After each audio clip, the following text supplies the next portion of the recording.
Hi, boys and girls. It's Mrs. Ferris. I have another book today to read to you. It's called Sugar on Snow. It's a book that takes place in Vermont, and it's about a family that taps sugar maple trees for the sap. The sap from sugar maple trees is made into maple syrup. So I hope you enjoy the story. It's written by Nan Parson Rossiter. My daughter worked for a newspaper a while ago, and she interviewed Nan Parson Rossiter when this book came out and had a really great interview with her. And she's also the illustrator of this book, and the illustrations are beautiful. I hope you enjoy it.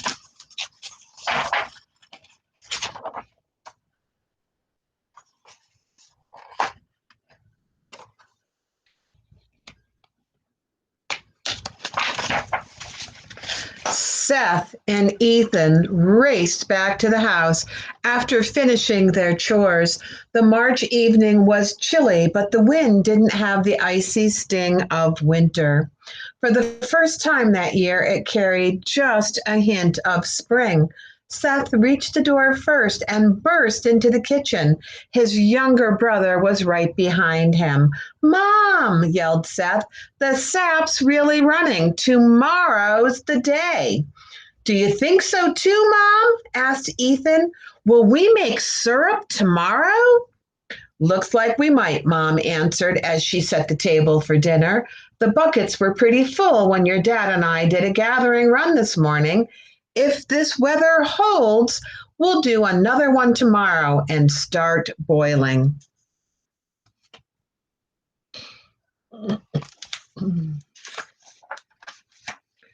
"I've grown a lot since last spring," said Ethan, straightening up to his full height. "I bet I'll be able to help with the buckets this year." "Me too," said Seth quickly, "and I can help drive the tractor, can't I?"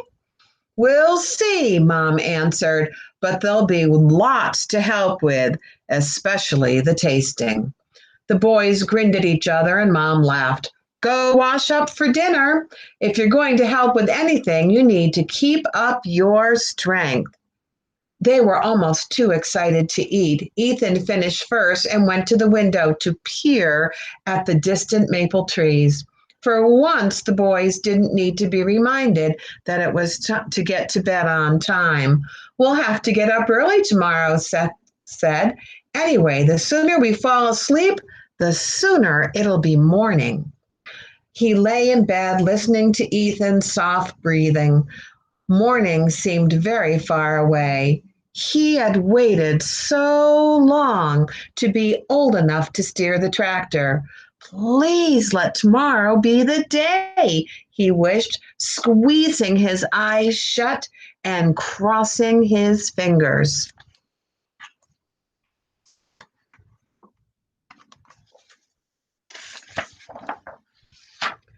The dawn sky was just beginning to brighten when Seth heard a tapping at the bedroom door. "Wake up, boys," Mom called softly. "Today's the day. Ready to go get some sap?" "Ethan, get up," Seth whispered excitedly. He climbed down from the top bunk and threw a pillow at his brother, who was still sleepily rubbing his eyes. "Hurry up! We're sugaring all day."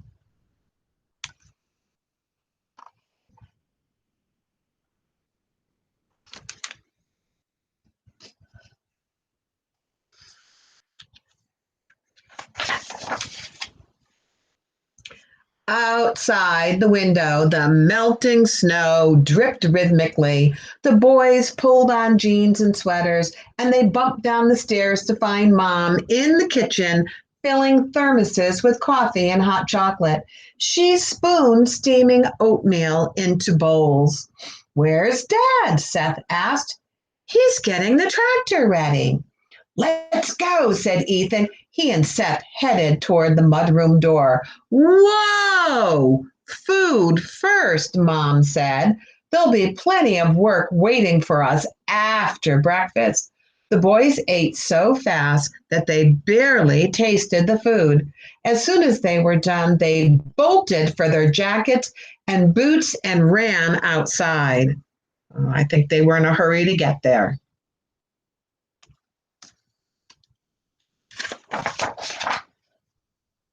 By the time Mom had added wood to the kitchen stove, let out Maple the cat, and packed the packs, the boys had already reached the sugar house.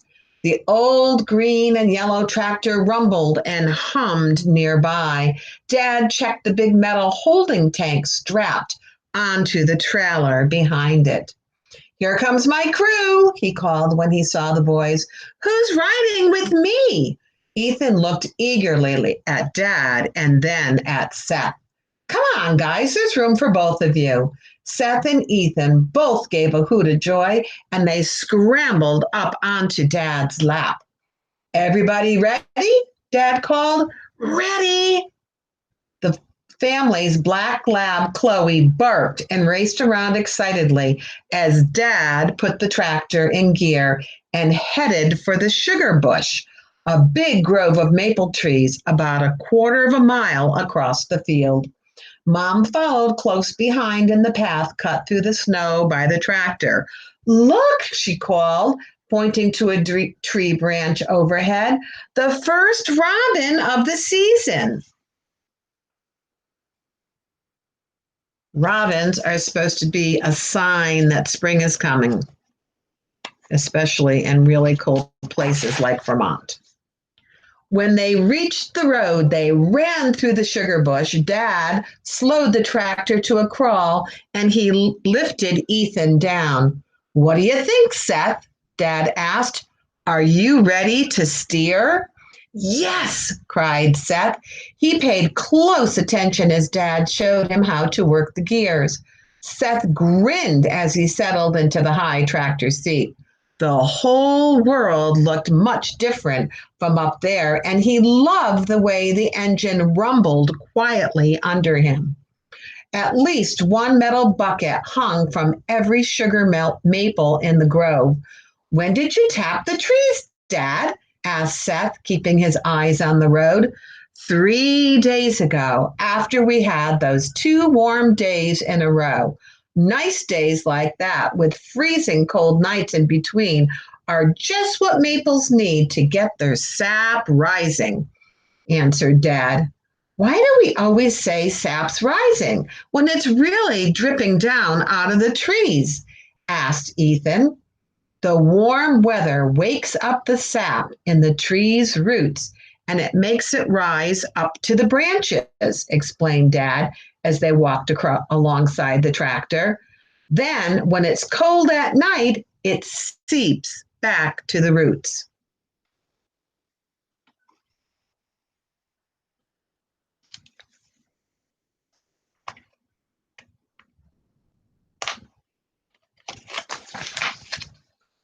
"This bucket's full," called Mom. "Here it comes." Mom poured the contents into the holding tank. Dad was next, emptying his bucket from the other side of the trailer. He took both empty buckets and turned them back toward the tree to hang them up again. "I can do that," cried Ethan. He took the buckets from Dad and he rehung each one from a spout, carefully covering them with their peaked metal lids. "Nice job, Ethan," said Dad. "That'll save a lot of time."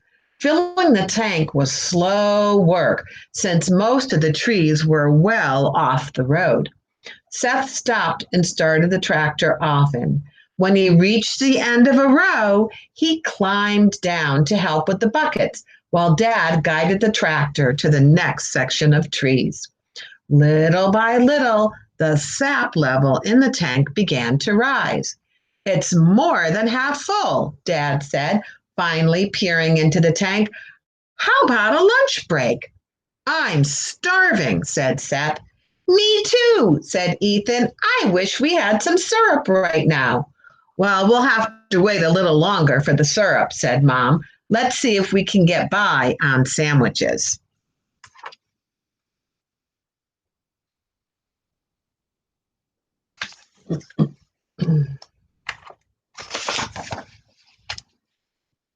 The sandwiches and the hot chocolate were gone in a flash.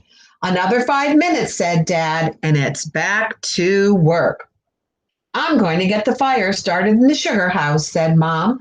Do you boys want to come watch or stay and help empty buckets? Stay and help, said Ethan and Seth together. Okay, said Mom. See you soon.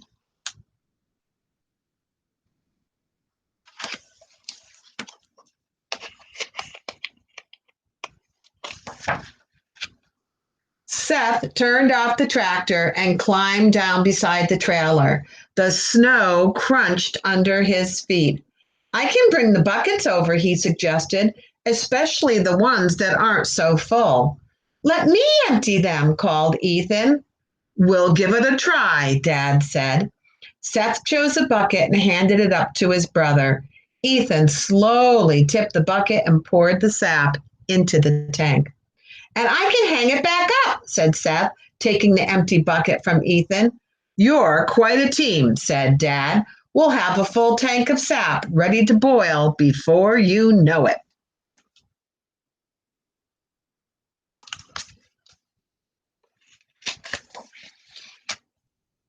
By the time the sun was finished, by the time the run with Sap Run was finished, the sun was low in the sky and a light snow was falling.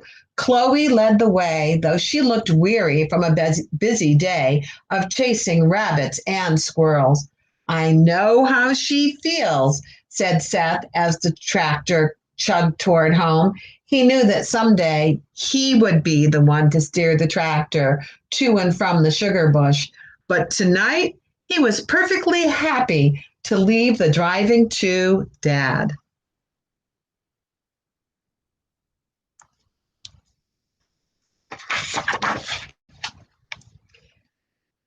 From the top of the open field, they could see the glow of the sugar house ahead.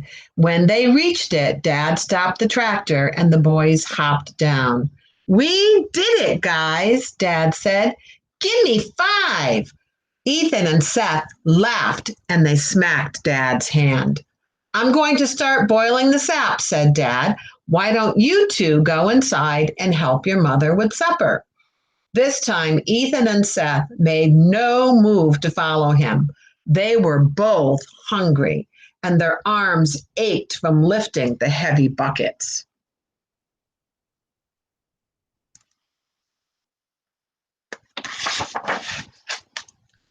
The soup and the grilled cheese sandwiches were delicious. While the boys finished eating, Mom fixed an extra plate for Dad. You two look tired, she said. Are you sure you want to come? Of course we want to, said Seth. Yeah, said Ethan. The sugar house is the best part. Go ahead then, said Mom. You can take the food to Dad. I'll be down in a while. The boys pulled on their jackets and stepped outside into the snowy night. Huge billows of steam rose from the sugar house, filling the air with the thick, sweet smell of maple mixed with wood smoke.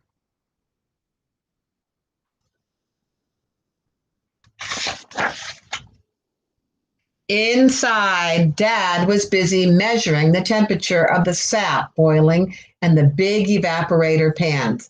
That's a lot of sap, said Ethan, peering down into the swirling golden liquid.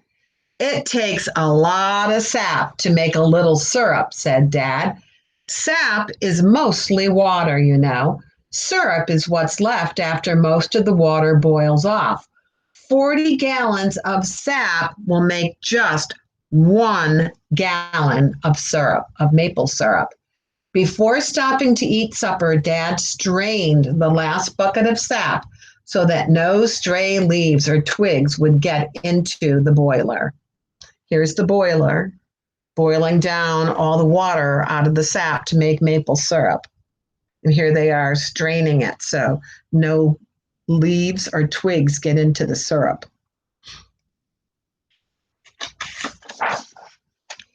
Ethan and Seth took turns skimming the foam of the syrup until Mom opened the door, letting in a little gust of snow. She had thermoses of coffee tucked under her arms, since she and Dad would be up most of the night tending the syrup. She also had a plate of donuts, a jar of pickles, and two empty bowls. Seth stood up. He knew what the bowls were for. Is it time yet, Dad? I think it's just about ready, Dad answered. Go ahead. Come on, Ethan, Seth said. The boys ran outside and packed the bowls with snow. Then they dashed back into the sugar house and handed the bowls to Dad. Thanks for your help today, guys, he said, smiling. You've certainly earned this. He added as he took a long spoon and drizzled syrup over the mounds of snow. The hot syrup was golden and clear, and it turned gooey as it hit the cold snow. Seth and Ethan scooped big bites into their mouths. All the sweetness of the day melted on their tongues.